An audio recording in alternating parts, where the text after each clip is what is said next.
जी एक बच्चे का होर शो करो। आज माशाल्लाह है 47 नंबर। अच्छा जी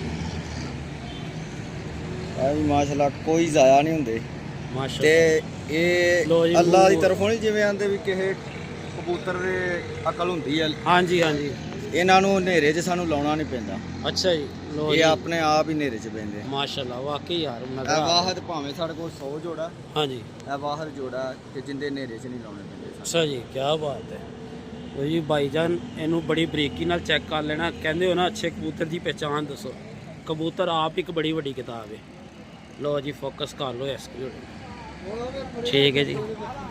लो जी माशाल्लाह जी मज़ा आया इस बिल्ले का जी। शो कर लो जी अग दा फिर देख लो जरे। और तुसी इनू गौर फोकस करो, जेड़ा काला नूर है ना इहदा